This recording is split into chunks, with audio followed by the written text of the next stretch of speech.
I'm collecting mentors like Pokémon, and I gotta catch them all. Let me explain.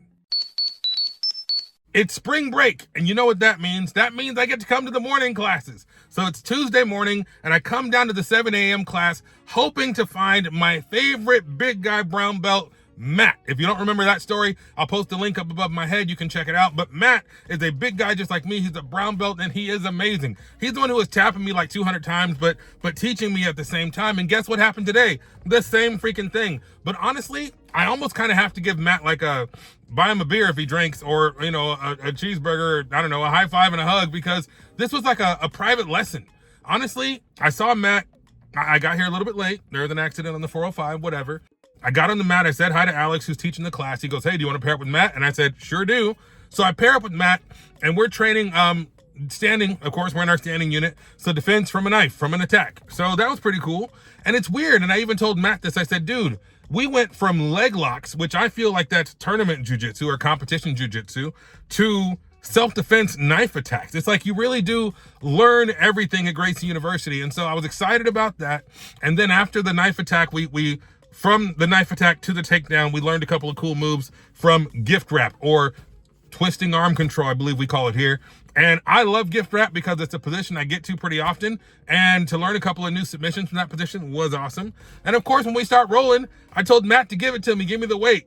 And be careful what you wish for, because you just might get it. And that dude was crushing me. And that, my friends, is where the private lesson began, okay? He was telling me different things, different cues, different ways to feel and to adjust and to escape. And honestly, I learned a crap ton this morning, and I'm freaking stoked because Matt is the real MVP of today's freaking class. And the morning crowd's a little bit older crowd. Some of the gentlemen are retired, like my boy Frank the Tank. He says he's retired. So I'm like, all right, Frank. Frank's here at night. Frank's here in the morning. Frank's here all the time. So Frank, you're a real one. But I don't know. It was strange. It was awesome. It was cool to see and hear and feel the community and the vibe. I mean, you can tell when you come to a certain time every day, you really feel that community. And I'm kind of a trespasser, because even Matt said, hey, when I walked in, I thought it must be spring break. And you know what, Matt? You're right. It is spring break, and I can't wait until summer, because summer I'm going to try to be here every Tuesday and Thursday morning, because I like this crew and I like training with Matt. And Matt also encouraged me that I should probably think about competing, because I think Tyrone told me Matt competes, and he does, and he wins. And so he told me a little bit about that approach, and told me and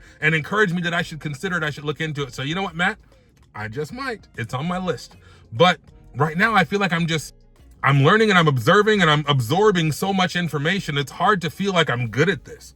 I don't know if anybody else feels that way. Like when you're learning so much and you're putting yourself in difficult situations with higher belts, you learn a lot. I feel like, you know what, let me give you an example. So after class, we're sitting there and I'm talking to Matt and Alex, and Matt says how Alex gave him his combatives belt 10 years ago, 2016. And I'm like, son of a biscuit, that's amazing. He's a brown belt, 10 years in. The guy knows his stuff. He's amazingly technical. He's also strong, heavy, and freaking awesome. But I'm like, damn, 10 years. And I kind of said, well, in 10 years, maybe I'll have my brown belt. And that feels so overly presumptuous, especially for a guy who doesn't train as often as I should. So maybe in 10 years, I'll have a purple belt. I don't know. Hopefully brown. I don't know.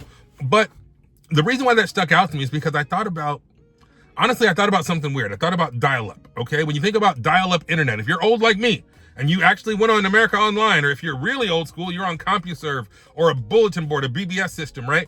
And you logged on, and if you ever dared to download something, the download bar moved really freaking slowly. Okay, like I remember back when, you know, LimeWire and those things first came out, and you would go to download an album, you would just click download and go the hell to bed, because it was going to take all night to download that freaking album, right? If you downloaded a full album, you would have to set that thing and forget it. Set it and forget it. You go to bed, you wake up the next day, and hopefully there weren't any problems and you got the freaking album, right? If you remember that, give me a thumbs up in the comments and tell me you remember downloading something and it took all night to download one freaking album, okay? But the reason why that image popped into my head is because I feel like my jiu-jitsu is downloading. I feel like my jiu-jitsu is downloading, and it's taking forever. And I'm okay with that. I'm not in a rush. But when my man Matt said it took him 10 years to get to this level, to brown belt, and I thought, dude, I hope I can get there someday. And Matt says, oh yeah, you will. You're on your way. And I'm like, thanks, dude. I just imagine that long status bar just loading bit by bit. And every time I come to class, it's another megabyte or whatever closer to the goal. closer to the goal. And here's the really crazy part is once you get the full album downloaded, boom, and you think you're done, that's when something else downloads, right? Remember we used to download games and you think you got the whole file and then the patch would start? I imagine that's what being a black belt is like. You thought you downloaded the whole game and then the patch starts and the game changes, okay? And then the game changes again. So I don't know. I've been told and I've seen enough videos, people say black belt is where things begin. I don't know, because right now it's a destination, but I'm sure when I get there and the file and the status bar is full, then the patch download will begin and everything will freaking change. But for now, still loading. For now, still getting incrementally closer to my goal. And the thing that helps me are the mentors, the people in my life who come on board and try to support me and try to teach me and try to encourage me. And Matt is one of those people. So if you don't have a Matt mentor, not M-A-T-T and M-A-T, a Matt mentor, if you don't have somebody like Tyrone, who I talked about in the last video, or somebody like Matt, like I'm collecting these guys like Pokemon, so when I come to class, I can say, hey, there's my guy. There's my Matt mentor. There's another guy. Gosh, I forget his name. He's a brown belt, and I train with him on Friday nights. He's Zach's dad. I'm like, yo, I look for these guys because they're willing to help me, and they teach me, and they let me try stuff. And if I ever want to try to be the hammer and not the nail, I can go find myself some combative belts and try to get some stuff in on them. And it doesn't always work, but I can try. But I find that my little loading status bar just moves that much faster when I'm going with somebody who is incrementally better and more experienced than me. I don't know. That's just my experience. But how do you feel? Are you collecting Matt mentors and training partners like Pokemon the way I am? Do you have just one guy that you look for every time they 1, 2, 3 clap, you always find the same guy? Or do you have people in different days, different classes, different techniques even? I don't know. But so far, it's like Thanos the Infinity Gauntlet. I got a Tyrone Stone, I got a Matt Stone, and if I can remember Zach's dad's name, god dang it, I can't remember. Maybe I'll see him on Friday night. I got one of those stones too. So these guys are helping me. They mean a lot to me. They encourage me, and I'm one step closer to my goal. So if you have any questions, any feelings, thoughts, opinions, hit me up on social media at Chris Learns Jiu-Jitsu, or just drop it in the comments. And if you made it this far in the video, you know you got to do 3 things. You got to stay focused, you got to stay positive, and you've always got to stay vigilant. See you next time.